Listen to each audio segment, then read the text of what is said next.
Attention, citizens. It's time for Super Pulp Science. This is Super Pulp Science, where we talk about how genre gets made. I am GMB Kamichak. Don't let all those fancy initials fool you. The G stands for Gregory. And I'm here with my long-suffering co-host, Justin Curry, known the world over as Chasing Artwork. We are professional writers and illustrators and ne'er-do-wells and creative mercenaries. And sitting silently and nodding at us through his perfectly groomed beard is Dan Vadeboncoeur, our producer extraordinaire. What's the M stand for again? Majestic? No, for M. Millicent? Is it really? No, Michael. It's Michael. Yeah. I would love it for Millicent. Right. Anyway. I was just, so what are some random M words that aren't my middle name? And those are the two. Whatever that says about me, that those two. And you started going as GMB as a result of Spite. your ex job. Well, we can talk about spite. I've got some good stuff. Yeah, well, partly. Okay, so the GMB, as long as we're talking about it, we might as well talk about it. I snuck into and then inculcated myself as a regular participant of Dennis Cooley's advanced creative writing class. And during that time, there's a whole story in there. I wasn't supposed to be there, but I stayed in it. I think you told that story on the podcast before. Yeah. I'm sure you have. And so there was a person there who shall remain nameless who came to one of the after events, which is basically what would happen is we weren't all done with our conversations and we'd go out after and people would have a few beers and they would just keep talking about stuff that was not pertaining directly to the writing, but the life that went into the writing, you know, as you kind of, the support group. And there was a person who came to one of those who wasn't in the class, but was said, you know, I hate people who use their initials to sign their work.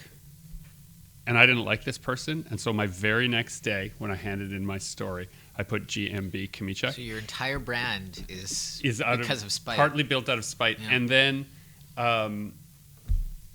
a different person was like hating on E.E. Cummings for being lowercase. Okay. Like they have their punctuation, but it's all lowercase. And I was like, oh, I'm going to leave the punctuation out as added confusion. And it just became what I did.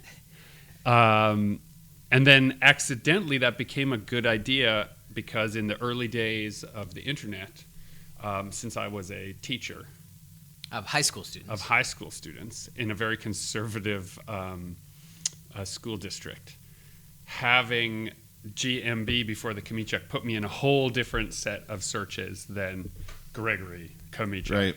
teacher. You were Yeah. harder to track down. Yeah, well, you know, it's just because if you write anything at all interesting, conservative people find issue with it, right? As soon as you've hung something on a wall, you've offended somebody. As soon as you've written your opinion, someone is offended. And in those early days, in your young, you know, when you're 20 and stupid and you think like, oh, no one will ever find out, you do things like that. I can't stop thinking about OnlyFans. I don't know why.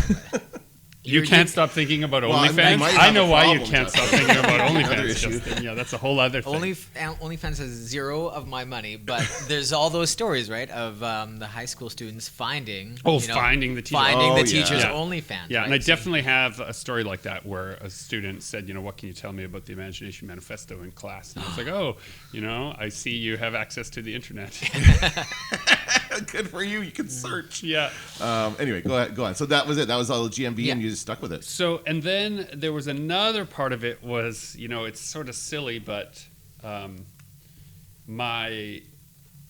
as I'm forming as a writer and I'm doing more self-archaeology and learning about the family lineage, the fact that those initials are named from family members who are now gone, it was like a way to, like, if I include them, then I'm including them on the journey. Like, Sure. you're Yeah. gone, but you're still here, and I owe it to you, and my parents thought enough about you to name me after you, so let's just keep bringing you along on the journey. Yeah. And so, That's nice. yeah, it started as youthful spite, and then it was maintained out of a simmering wisdom. Is that what you would say? No. And to that person, Simpering, maybe, instead? to that person who says they hate initials, authors with initials, I mean, I've talked to a lot of female authors who say they have to do it that way Right. because there are inherent sexist people who will not buy books from female authors. So they use their initials so that their gender is not revealed. Yep. And that's a real problem, and it sucks, but it's why it's so common, I think. Yeah. Right? Or fake names as well, right? But also, come on. Yeah. You know. J.R.R. Tolkien did it first and best. Well, he didn't do it first, but I think did it best. What does the RR stand for? It's Ron. Oh. Let's back up and let's all look really wise. You know, let's Look it cut up. out the Take part your where he doesn't know coffee away J.R.R. from my Tolkien's initials. Yeah, Cloth. look up his initials quick. Ronald Rule. Rule. I knew it was Rule. Ronald Rule. John Ronald Rule. Yeah. They made a movie about him recently. I think, Yeah, last and you know year. it's actually fine if you leave in our confusion because in a way that's kind of the idea. Yeah. You know less about them actually if the initial is there, and who they are as a writer is less important than the work anyway. True. You know. And honestly, when a writer becomes more important than the work, then then we get into a J.K. Rowling situation. And Yeah. the work suffers because of it, right? So Yeah, another initial. yeah. Another initial holder in the writing world. So I guess what this is now talking about in a tangential way is something that Justin thought we should discuss earlier, which is when your ideas are jealous of each other. This jealousy, I think this person's comment about I hate writers who really was a jealousy of writers who. That's right. I mean, coming from somebody in a writer's workshop, speaking about writers who are, I guess, assume more successful than they are, Yeah. there's going to be jealousy there for sure. And if all criticism comes from a place of insecurity, as I think it does, even my criticism of that person comes from my insecurity of the choice of deciding to pick a non-standardized way to choose my name. There is a little bit of that because every now and then the CBC will call me up or I'll be on the Canadian broadcast and they will start with Gumb, like they just they go all in on it, like this Oh, must boy. be your name, That's just not good. That's just poor practice. I right? think. This must be your You're name. supposed to ask them at the beginning, how do I say your name? That's right. And so then I have to explain it. So it does lead to some confusion, but maybe that obfuscation is, in a way fun or interesting. But ideas compete with each other. And Justin and I were talking about this, not related to how we name ourselves, but as long as we're on that topic. Chasing artwork rather than Justin Curry is how you built your brand. Yeah, which But is it's just you. We've Yeah. talked about that before. Yeah, Yeah. and that's a result of graphic design training. We talk about branding a lot and branding packages and having a logo and having a like a set identity as we become graphic designers. And a lot of people choose to just use their name and come up with some kind of typography solution with their name. But I always liked the idea of being represented by something a little bit more than myself, like a studio name. And I can't exactly remember when it started, but at some point or another, like all through my creative career, that first page in the sketchbook is always a lot worse than the last page in the sketchbook, right? You're always getting better the more, and especially with, like, that's true across all disciplines, but especially in art, it's very evident that drawing, if you decided you wanted to get good at drawing bears, and you started drawing bears today, a couple months from now, you're going to look at those first bears and you're going to hate them because But you'll add technology, and then there'll be bears and with then technology. you'll bears with technology, but you'll get so much better. So you're always, that practice is very, very evident. That progression is very, very evident.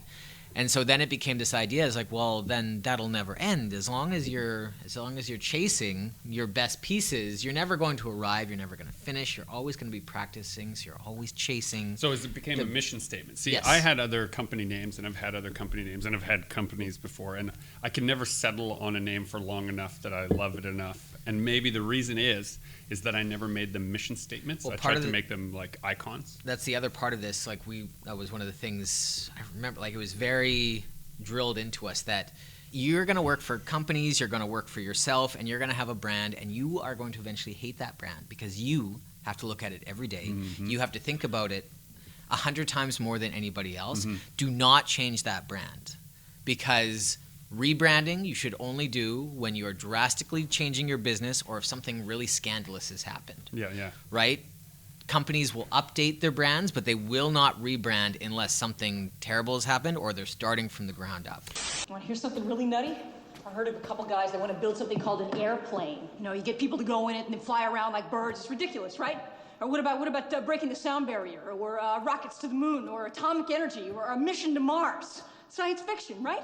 And so that idea of once I choose something, I need to stick with it, I think has really paid off. Because in the early days of chasing artwork, I hum and ha, maybe there's something with shattered in it would be better. Maybe something more robotic would be better. But I stuck with it. And then 10 years into my artistic career, people don't know me at shows as Justin. They know that's the chasing guy. It's the chasing artwork guy. It's the whale logo. It's the chasing artwork guy. The branding has paid off because I didn't follow that instinct of I'm sick of this logo and I want to change it. I want to switch it up. I want to be different. So when we poison you and start wearing your skin to shows, we don't have to worry about anyone knowing too much about you as a person. We'll be able to just be the chasing There's guy. a good majority of people who still think my name is Chase. Oh, I know. Yeah. I love how you don't correct them. You just say, come on, "Good to it's- see you too." Yes. that's Well, right. and it's a lot of conversations with people that I know I got your name at some point, but I don't remember anymore, and so I can't return with their proper name either. And they probably don't remember my name. They're just looking at, I think its name is Chase because chasing artwork. Yeah. So, pursuant to our actual notion that we were going to do here, which is the idea of jealousy of your own ideas and the competing ideas, your one idea competing for another. Yeah. This is why I don't have a brand and why I decided not to have. You do now, though. But a company name related to what I do. I've settled on GMB Kamichak. We've designed a little icon for it. Credit where it's due. The idea for the design was Justin telling me what it should be, and I went away and did it. But when he looked at me and was like, "Idiot! It's obviously your little tripod. That's what it should be." Idiot? Did he really say idiot? Yeah, it was hard. It was pretty hard. I'm looking for it right now, but it is quite brilliant. Yeah. I should compliment you. I noticed that almost immediately. I think the first thing I noticed it on was your first beer label for the Comic-Con last year. Yeah. I'm like, oh, that's pretty clever. Yeah. So what that came down to was, because my name is hard to pronounce and hard to spell, if I have an image that's related to it and use that image over and over, then I can play both sides of that fence. And then the idea of I have lots of different things I do, and I write and I illustrate, and I write and illustrate as a separate thing. Those are sort of the three legs of the tripod, and that all kind of fit together as my mission statement as an icon. But because sometimes I want to write a play, and sometimes I want to write a horror story, and sometimes I want to write a kid's book, and sometimes I couldn't settle on one brand identity. That's why you need to do something a little broad. So just your name, right? All those things you just listed, your logo, your brand fits on all those very easily. And my name also is the through line. Yeah, and so that's the only. It's good that you didn't say my brand is Gregory Kamichak, the kids book illustrator who's good at kangaroos. Don't do that. Oh man, those roos and I. Oh, man, it's the pouches. Try to keep it broad, but No, Dan. Well, I don't know. They're kind of gross, aren't they? The pouch is kind of gross. Kangaroo OnlyFans guy. Here. What's happening? Okay, that was weird. Weird is my brand, actually. Okay, but going to this statement that, and I think this happens to me around this time every year. So we've been doing a lot of school visits as well. So I think we should talk about school visits in this somewhere. But our convention season wraps up around November and starts up around now. Like February to March, shows start to pop up again. And from November until February, we usually take time to make new projects, new books, and we're not really going out, we're not presenting them, so they're all kind of like we're in a hibernation state, just making new work. And that's always really exciting because it's you don't have as many distractions, you don't have as many trips. This year I kind of took that huge chunk just to work on my project Spark Chasers, which I've been talking about a lot on the podcast, still really excited about. It's still coming along. The excitement for that project is still very much there. But now that I've kind of wrapped up where I wanted to get with that book's progress, it's still a lot to do. But now I'm moving on to, I have a whole bunch of posters and other projects that I wanted to get ready for the convention season. And you're also writing your first novel. I'm also writing a novel, and I have a couple other things. But now that it's February, events are starting up, and it's I Love to Read Month. So I've done 4 or 5 schools in the last couple weeks, and I have more coming up. And so I'm being productive. I'm being time efficient. But even when I'm being time efficient, like yesterday, I'm working on a new piece based off the show Primal. If you haven't seen it, amazing show. So I'm working on this. I'm getting lots done, but the whole time I still have this anxiety because there's 4 other paintings that I've also started that also want my attention. And so there's this guilt and anxiety that I'm not getting enough done, but I am getting stuff done. And the Dire Beast Kickstarter. And the Dire, like I should be working on that too, yeah. and that. So it's not that I'm not being productive. It's just that I have too many options, and they all want my attention, and I find it kind of stressful. Yeah, I go through that a lot. I've also been doing a lot of school visits, and it's, as I said, it's I Love to Read Month, and so, you can't be what you can't see. We try to get in front of as many students as we can and just say, like, imagination is important. It'll help you thrive in all the areas of your life, whether you're a creative person or not. So here's some ways to do it. And a very common question that I got asked, and I've been visiting classrooms from grade 2 all the way to grade 12. How do you finish so much work? And I think I was surprised that this answer surprised people. So it developed over the course of visiting all these classrooms into the following way of explaining it. I would simply write, before anyone came in, I would write on the board the name of every project that is currently in development, either in my sketchbook, in the studio, whatever. And there was about 25. Either an idea or a poem or a short story or a long story or a novel draft or a script or a, whatever it was, I just put them all on a list. And when people say, how do you finish things? I would point at the cloud and I would say, I don't finish anything. I just procrastinate on finishing things by only going to the pile of stuff I want to do. So if I'm not going to work on this one, I have to work on one of these ones. And eventually, that work piles up until things get finished. I rarely am able to say, here is a solid deadline that I will finish this self-initiated project by. That eventually happens. Yeah. As time goes on, as an event comes up, then you can kind of start to prioritize. Right, those all become external pressures. Yeah. So your collaborator is a great external Yeah. pressure. We need to get this finished by this time so that I can do the part of the work that I need to do. Bam, now it moves it way up in the queue. Mm-hmm. So I can procrastinate. And I have sort of 3 or 4 different things that I'm doing right now, which are at the top of the queue. And what they all have in common is there's a collaborator attached. So if I am going to not work on this one, I'm not going to go down the list to something that's just all about me because I'm leaving those people in the lurch. I'm going to cycle around. So Errol Gordon, if you're listening to this, you're on that. You're right near the top of that list, right? Working on stuff for Bloodletters. Zach Schuster working on stuff for right? Jonathan Ball working on stuff for Last Breeds and for Eye Collector. Even Justin tinkering on stuff for Oldest Salt, Strong as the Sea, right? So like these kinds of things are cycling.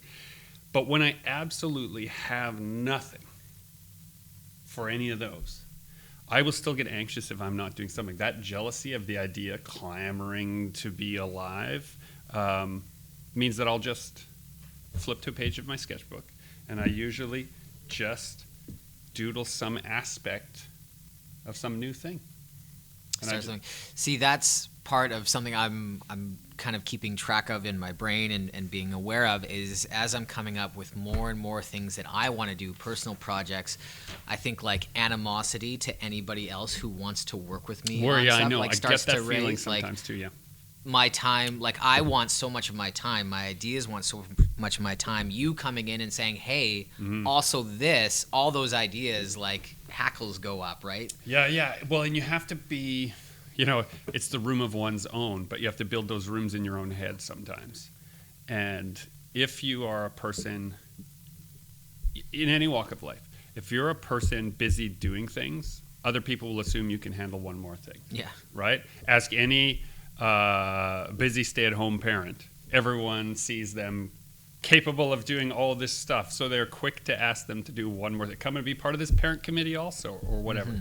This is not related exclusively to the creative life. if you are getting stuff done, everyone wants some part of that. And, we're doing, I've been wearing a lot of hats lately, from movie producer to music producer of all things to, like all of these kinds of ideas are just because if I don't do them, they won't happen. And I want to see that thing exist. And so if I don't put some energy into it, it won't exist. Won't manifest. And why else are we here? Like, we're not just here to consume bullshit from other people, right? We have to use this life, which is so brief and so present now and unique now, to do something with it, The question that I'm asking is this: are we happier as a human race? Is the world fundamentally a better place because of science and technology? Is part of the stress, part of the anxiety, part of the pressure comes from just the nature of social media and the internet. You see other creatives, they're not really, a lot of them aren't on your radar until they finish something. And it's like, oh, look at all the work so-and-so has done. Yeah. Look at that amazing project they just finished. I don't have an amazing project like that yet. But they haven't been, they've been silent up until that point. And now you feel like they're getting so much done because they finally I have an interesting launched, right? counter feeling about social media lately. I feel no jealousy whatsoever from the noise people are putting onto social media. Where I feel that pressure is from books that lasted 200 years, right? Nothing that we're throwing as noise into the world right now on these video feeds will last 200 years. The media just will not last that long. And that somehow there's this weird squiggles on paper that have outlasted all those different kinds of things, right? Think of all the different kinds of recording devices that we've got, and still books overshadowing them. That just makes me think of, I recently heard about a time capsule that was buried, I believe it was in Flushing Meadows, New York, and they did it during a World's Fair or something like that, and it was in the 50s, and they buried this time capsule, and they had like the entire history of the world, and it was meant to be opened in 5,000 years. They said that, do not open this for 5,000 years. And they cracked it open? No. Okay. But it was just a story about it, and about like, it was like 50th anniversary or whatever, Right. they had done it, and they did this, and they said, but they put the entire history of the world on microfilm. Right. And then they also included instructions on how to build a microfilm reader. Just in case they didn't have microfilms anymore. And Well, that was immediately, I'm like, that's almost immediately outdated. Well, consider the following, right? A large majority, I won't quote stats to you, but a large majority of the technology that brought people to the moon the first time is no longer available to us because the manufacturing that went into it is no longer part of what we do. Yeah. And so that technology is now gone and needing to be reinvented. That's why they're having so much trouble going back there. Going back to the moon, right? And private companies are getting back by sending robots because sending rockets is so much more difficult than it used to be. Yeah. And so some things that we have dug up 10,000 years later are little squiggles on tablets of clay that have outlasted all the technologies of those things. And so it's just the pressure that I feel, just coming back around to it, to like the jealousy of the idea. When you take a step back. Is that when I take a step back and I'm sitting, I feel very fortunate that I have a library at home, and it's got, a couple thousand books in it, and the books that I love, some I've read and some I haven't, and I've worked through them. And every time I pick up a book that I've said to myself, one day I'll read this and I might give a shit, and then I do, and it's an old work. Most recently, like Lord Dunsany's The Fortress Unvanquishable Saves Sacknoth. I've been obsessed with this story lately. I've been reading it, and it's 130 years old, and it's considered one of the first sword and sorcery stories ever written. And in the body of this person's work, none of his other writing is like it. And it is so unique and different, and it has lasted, and it has continued. And when I read it, my son said, can you read me a story before bed? And he's a teenager, so these are rare events now. And so I was like, absolutely. He said, read me something that would surprise me. And so I pulled out this story, and I'm reading it, and it has a little like twist in the language and a few different phrasings, like subject and predicate are in odd places in the language. And he goes, when was this written? This story is awesome. When was this written? And when I told him, he was like, that is amazing. Can you imagine coming up with a story this weird and then people finding it and reading it 130 years, 150 years later. He's like, and he's not a famous author in the sense of like J.K. Rowling. No one made movies of his work because movies didn't exist. Right. No one didn't make billions of dollars off of his work because billions of dollars didn't exist. Right? I think it's just almost the idea lived. Yeah. probably like he wrote a lot of things, right? It's almost a bit of a lottery. Like the book that might last 200 Yeah. years is probably not the one you Yeah. think is going to be, right? I'd recommend The Highwayman or Lord of Cities, also by him. It's 2 short stories that are fantastic. Okay. But all this to say, it's right there in his name how he pulled it off. Lord, Yeah. right? Right. Jonathan is yelling from the side. He's relegated to the dusty corner to finish He's the had last his Breeds draft. podcast Yeah, he had his time. podcast. He said they made some movies out of the They did Lord make Dunstan's some. work. Well, they make movies out of every book. At this Yeah. point. Yeah. Like, come on, Yeah. they'll make movies out of anything. But you're right. No, you have something to say about like you're right. A lot of this stuff that's being put out there, especially in the digital form, Yeah. is not going to be even readable by future civilizations because it's all going to kind of degrade. Someone said it to me recently. It was my dad. He was like, "Oh, it's like radio. You would listen to a great radio show. No one recorded that. That's You over, know, Yeah, Right.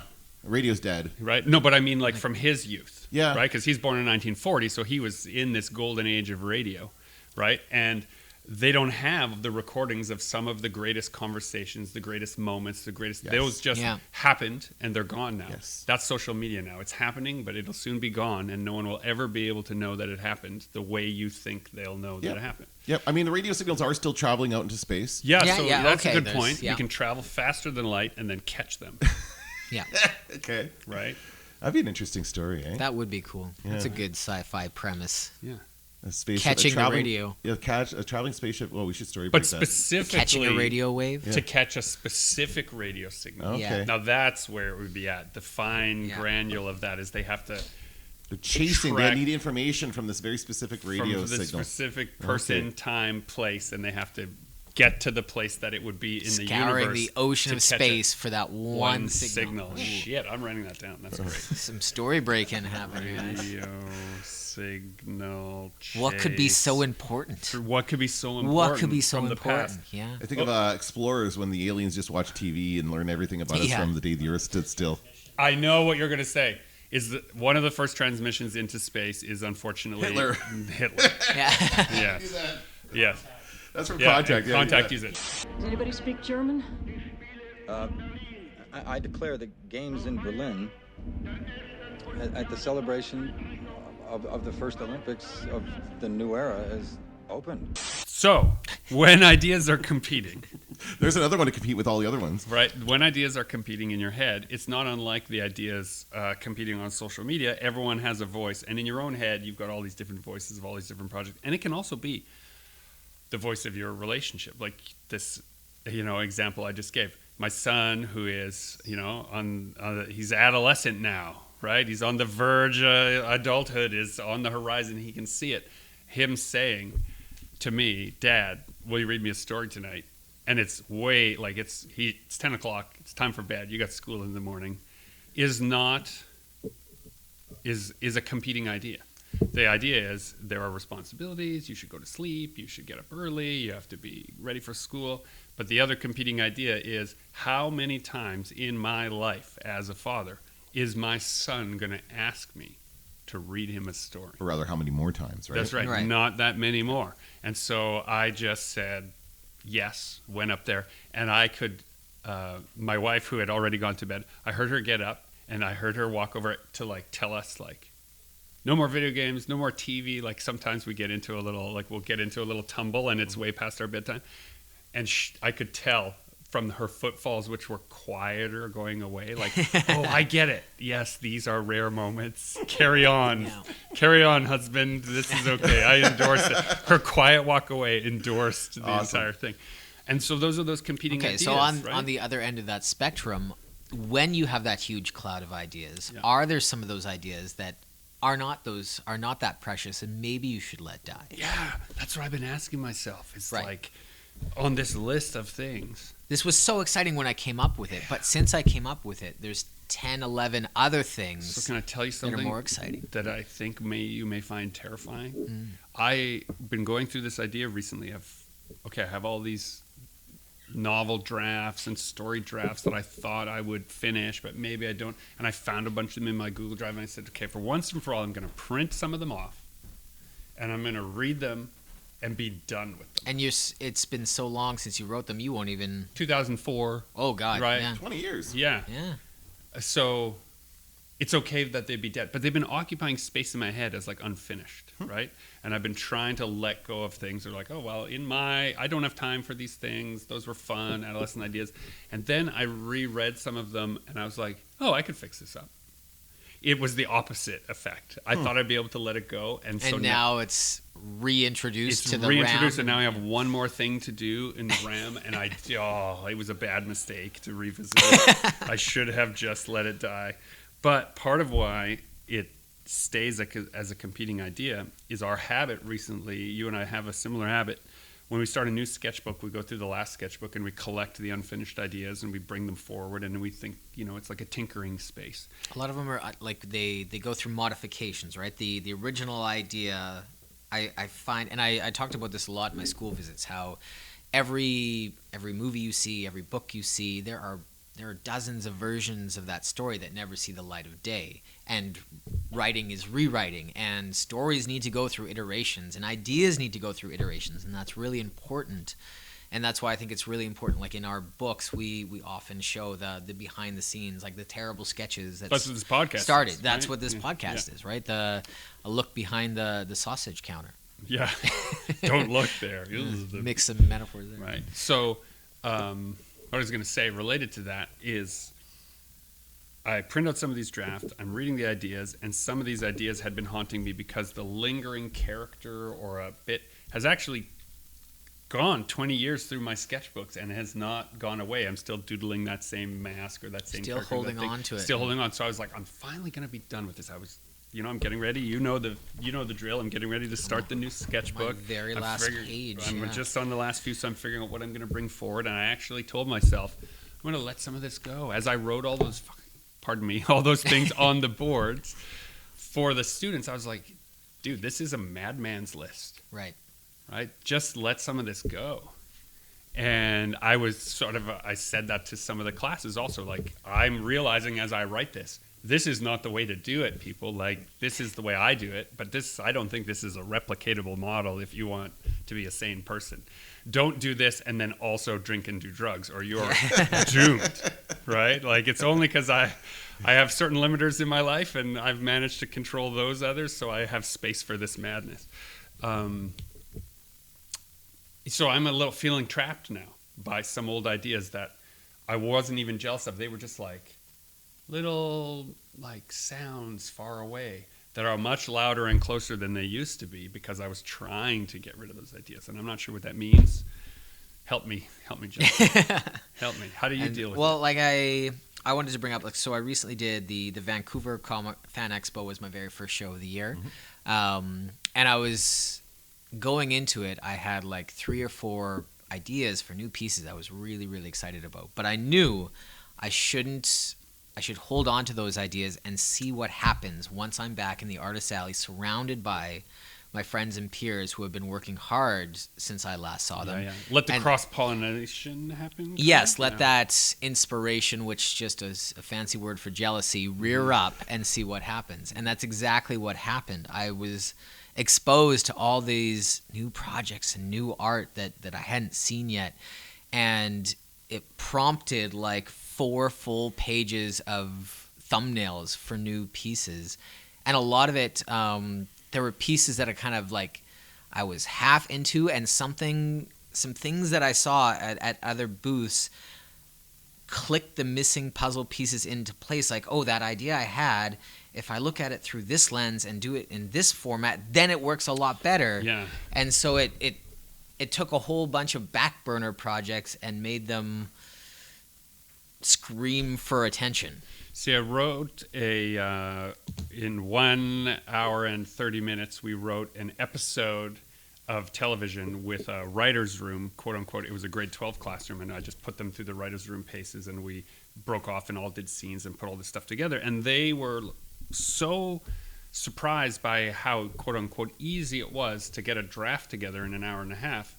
But I pointed out, well, we've been actually working for 24 hours. There's 24 of us in the room, and we're all doing that 1 hour of labor. So we've got 24 hours of labor. And so we've skimmed all the good ideas off of 24 hours of labor, and that's what's made it onto the board, and that's what's made it onto our page. And that's why the writer's room works so effectively. Yeah. You were in the artist's room in that same way.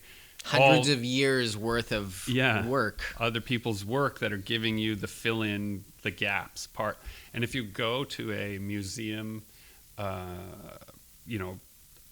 I'll never forget, it was a formative part in just me as a person being in the Hermitage in St. Petersburg, this room after room after room of masterpieces. And that's that same feeling. You just sit down with your sketchbook and you realize, oh, that's how you solve all these different problems. And they're all around you, all the solutions, right? All the final calculus is there, and you just have to copy down the answers, basically. So Comic-Con is like that now in the modern age, where everyone is bringing their best idea that they've got in the last year. And it's very current, right? If it's there, it's either survived the last bunch of years because people want it. Yeah. You can say what you want about capitalism, but it does turn one idea against another to see if attention warfare, who's going to win that. So if it's lasted and then the new piece is out, you can see that there's so much. The German word for it is Gestalt, right? All those ideas coming together into one sort of solid I prefer form. to say Gestalt. Gestalt. Control, if you're reading me, I am okay to go. Okay to go. 85%. All Mary Tims are on the profile. There's a not so nice part of that too, of like we're starting to see Hating everyone? No. The Oh, I know.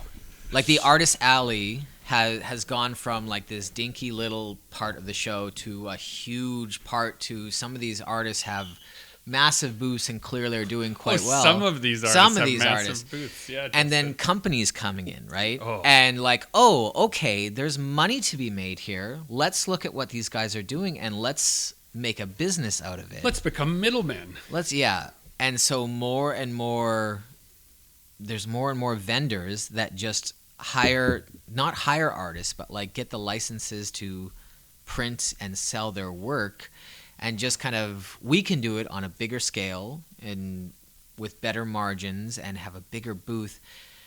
That part, like, I don't know, makes me a little sad. Side hustle culture is just like sliding in, like, oh, I can have my own business built around someone else's excellent skill sets. But I guess and that's I'm just- going to be the manager. I went to business school, so I'm going to manage you. That's what you really need, is a manager. That's how companies work, right? Like, you see an existing idea that they're doing well, you copy what they're doing and you do it better, right? Like, I don't have to come up with it from scratch. I can look at your homework, improve upon it, and do the same thing, and now I'm the bigger fish, It's right? just Jurassic Park. Yeah. You didn't think to. What was it? What's the line? You were so excited to see if you could. You didn't think to stop. Yeah. To think you That should. It made me invent a dad pun, my dad pun skills, because I was thinking about iconography and all that iconography, but what you're talking about is I-can-ography. Like, if they can do it, I can do it, right? And so you build this edifice in your own head that, oh, it'd be easy if this lazy, unorganized artist can make a living do this. Imagine if me with my spreadsheets came in to organize this, how much better it Exactly. could be. And I guess, like, I kind of do that too. I'll sometimes go by something at a Comic-Con and, like, oh, that's a really cool idea, but executed kind of poorly. Wouldn't it be better? I can do, my version of that is going to be better. I want to do a better version of it. No. So then now you're talking about the jealousy of other people's ideas, knowing what you can do through that lens. Yeah, with your particular skill set and with your experience, you can take that kernel of an idea that they had and run it through the lens of GMB, and the result will be something completely different. Yeah. Trying to keep my mouth shut on a film set was really hard from that perspective, because we had been writers, but we were in a producer capacity, and the producer's job is to support the director in their vision, and even if you disagree with it. But you're also the writers who wrote the script. But the script is not the literary document of a film. right? The film is Your the part is But don't you done. feel ownership? Our part's done. But you still feel ownership of the ideas, right? I mean, Because you came up do. with them. And so that's what I'm saying. It's hard to keep your mouth shut because you have to partition, right? What they see in the idea and what you meant by the idea isn't the same Right. thing. But that's fine. I'm reading a story 130 years old. I'm probably putting the wrong emphasis on what it means to my son while we're talking about it after. It doesn't belong to you once you've finished it. It belongs to everyone in a way. And then if it's part of a production chain, it can't survive everybody else's skill set because their skill set is going to slightly alter it and direct it and push it. And, if you got the hazers on or if you have the hazers off, it really changes the scene, and that determines whether that line of dialogue got cut. Was the hazer on? So does the delivery look good enough to match the color grade of the last scene? Doesn't even matter if I wrote a good line. Maybe It's, the did we turn editor- the hazer on? What's a hazer? It fills the room Like literally with fog. haze Oh. Yeah. so that the light can be seen. But then the editor decides the pacing is off and needs to cut that completely. That's Yeah. right. And it doesn't Right. end up in the film. Yeah, or they didn't run sound properly, and so you hear the hazer, Right. No. right? Right, which was supposed to be off, but it ran instead Right. of being turned off before we Before ran shooting, sound. yeah. And so the best delivery is now, and on a really super tight professional set, that's when you see people losing their absolute minds. Yeah. Is because they expect that amateur hour is over. But it's not. It's just too many moving parts. Yeah. Right? And it's nobody's fault. And we had a couple of moments on there, competing ideas again, where the set deck has an idea. Set decorator, right, has an idea that they've interpreted in our meeting, and we've done a pre-meeting and preloaded the meeting, and they've directed what they think is our direction. Then the director has a new idea on the spot, communicates it to us, so we make a change in the script. We talk to the performer who is now going to deliver that change, but that change now means the set deck has to change, and so someone's moved the prop, but then set deck has taken a photo to make sure that everything can be reset to first position. They notice it out of places, they reset it to 1, then you roll camera and everything's wrong, but everyone's doing their job to the best of their ability. But it's just in that pressure It's a cooker big of pipeline. just the Yeah. pipeline, breaks down, and everyone's doing their best, and it's not enough. It's so refreshing to just get back into your own head. It's like what you were saying. I don't need to answer to anyone. I don't want to answer to anyone. I just want to do my idea and deliver it the best I know I can do without any of those surprises. And I've said this a lot in the last couple of days with the school visits is I have more ideas than I'll ever be able to get done in a lifetime, which is a little bit freeing at the same time, right? That your excuse for not being able to do every single one of those things that you put in your sketchbook because it is not physically possible. I know. I actually had the thought, though, of burning all my old sketchbooks after I went through the thing of, I'll dig up these old things and then they won't haunt To me really anymore. release yourself to from... really let myself go. Yeah. And let everyone else go. Like, you don't want, my goodness, when I am gone, they should pack my body in the box and burn all my sketchbooks with me. Otherwise, It would take what the a building fucking with it. burden That's that is to too big somebody of a else. fire. Right? You kind of want it all to go. But Right. then, would we have any of those other great Dune novels after the fact? Yeah. Right? We talked about that on the podcast before, how sometimes an idea will hit you and it almost doesn't seem like it's yours, right? Like it just came out of the ether and like, I don't know the origin of this idea, but now I have it and it's a great idea and I got to follow it. The lore that we came up with is that when you die, your unfinished ideas float into the ether and the muses deliver it to other artists, right? You had your shot. You had your shot. You missed it. You didn't get that idea done. It doesn't die with you. Some other artist is going to get plunked with it at some point. Like undelivered mail. Yep. Went back to the Muse's mailing service to spark jealousy in another brain later on. Yeah. Oh my goodness. To cause that anxiety of too many things to do in another artist in the future. Yeah. So, dear listener, I just want you to know, you have those things that you want to accomplish, and they kind of rattle around in your head, and you can't get rid of them. We're all the same. Those people at the shows, at the bookstore, at the Cineplex, on your Netflix streaming, when you see that they've accomplished all this stuff, and you say, I wish I had accomplished all this stuff. I have all these unfinished ideas.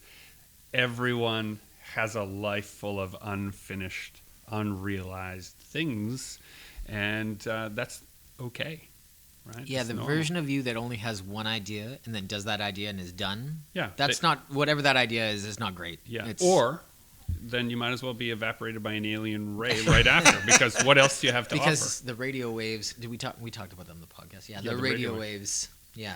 Oh, got and they're them, trying to and then identify. They're trying to kill us because we're all Hitler. Right. So what happens now? We give her a medal? I'd say at least a healthy grant. Or what if, okay, so yeah, the Hitler broadcast, right?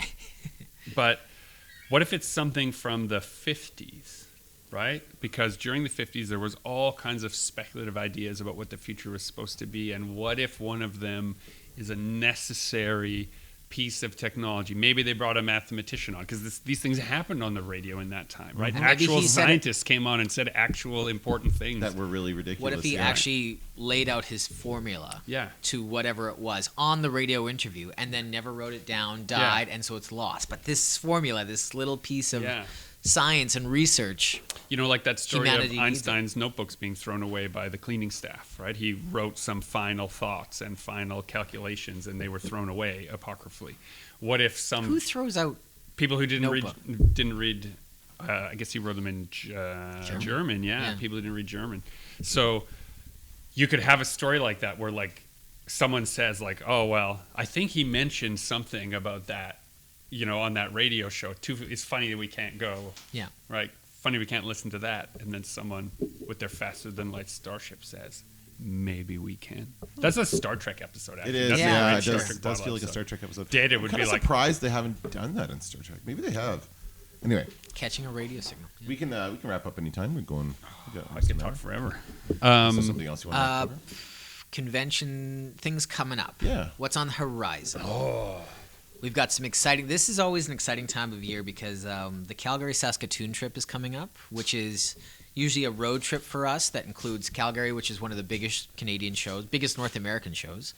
And then on the way home, we hit Saskatoon. So we have a couple days in between in which we usually are surrounding ourselves with other workaholics, and we come up with more ideas that we don't have time for. But The long drive. We haven't told Lyndon about our long drive plan. logistics are getting. There's a lot of people involved, so logistics are a We bit have of to a be juggle. careful not to come up with too many projects on that drive. We will.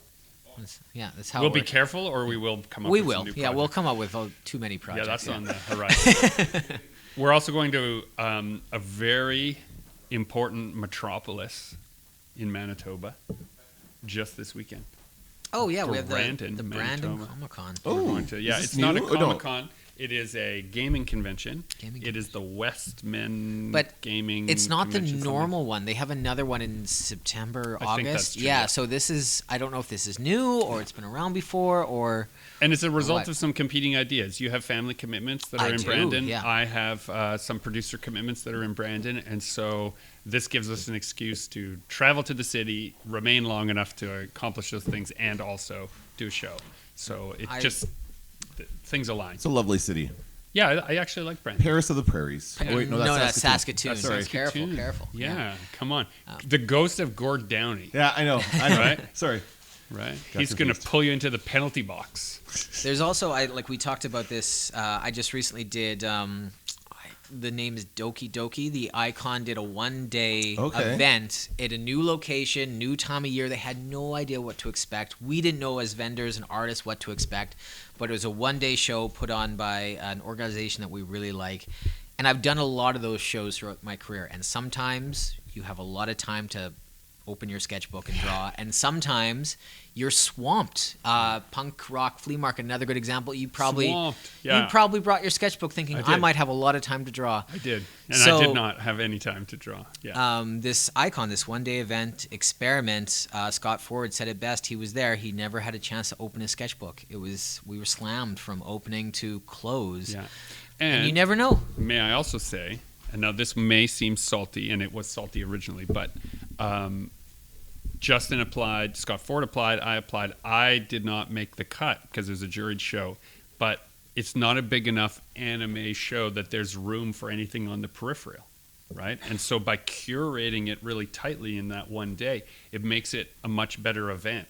If everyone who's looking for manga and anime goes to an anime show that's only one day, and I eat up 40 minutes of their time, that's actually disingenuous to the whole event, right? Because my stuff has magical girls and big robots, but it's not anime, right? So same is true of the punk rock flea market. You're not going to look for... Yeah, I might not. They probably wouldn't accept my portfolio, but you are perfect for that, right? And so those curated events can be really special and great. So I think like on this, I really recommend if you're an artist or writer or creative, like try out these, like give those one day events a chance because some of them are great, but also recognize like craft sales and make it markets are really not great conducive venues for my particular art. I can sometimes... You figured that out by doing them. I tried a bunch, and I can move some of my kids' books, but people are not looking for me there. They're not expecting me there, and the only people I'm really catching are the husbands and kids who are there against their will and are shocked that I'm there at all. So... It's good to try those out. And some people find, they try the Comic-Cons, they try the anime shows, and things aren't clicking for them there. And then they do try those craft sales, and holy crap, turns out, this demographic eats my stuff up. And this is related to the competing ideas, right? Everyone's got an idea of what they think a group of people might like. In psychology, they call it an idiosyncratic social group, right? And any one of those may like a certain number of things, and the anime crowd is a good example. You can identify what the key features of that idiosyncratic social group are. You can imagine them. They are part of the cliche, but that's for a reason. The same is true for a punk rock show. The same is true for a hard rock show. The same is true for a speculative science fiction convention, right? There are these little pockets. And if you think your work is kind of like close, but not all the way, give it a shot. Yeah. Right? Give it a shot. They might say no. They might say yes. This has been Super Pulp Science, where we have talked about how genre gets made, but we have also reminded you that your competing ideas, those ghosts in your head, they haunt us all. I'm GMV Kamichuk, encouraging you to join the fight and make comics.